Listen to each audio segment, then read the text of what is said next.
Hello friends, welcome to my channel. তো video শুরুতেই দেখে তোমরা বুঝে গেছো যে আমি কি বানাতে চলেছি। গুড় বাদাম বানাবো আজকে। খুব সহজ একটা রেসিপি, দুটো ইনগ্রেডিয়েন্ট দিয়ে বানানো যায়। তো চলো দেখে নি কি করে বানাই।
একটা বাটিতে জল নিয়ে তার মধ্যে গুড়টা ফেলে চেক করতে হবে যে গুড়টা ক্যান্ডির মতো ভাঙা যাচ্ছে নাকি। যদি ভাঙা যায় তবেই বাদামটা গুড়ের মধ্যে দিতে হবে।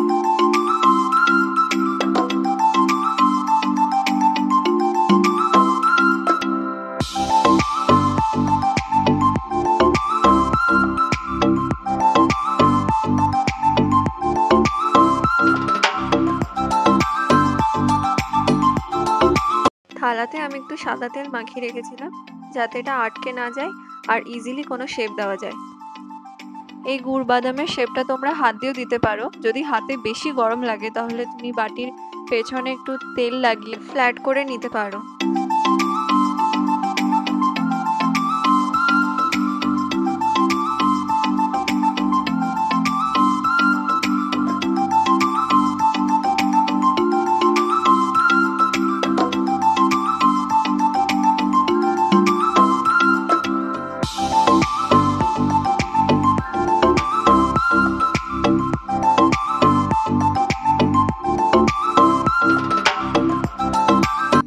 তো বন্ধুরা, দেখলে কত সহজে বাড়িতে গুড় বাদাম বানিয়ে ফেললাম। তোমাদের যদি ভিডিওটা ভালো লেগে থাকে তো লাইক, কমেন্ট, সাবস্ক্রাইব করে দিও। আবার দেখা হবে নতুন একটা ভিডিও নিয়ে। ধন্যবাদ।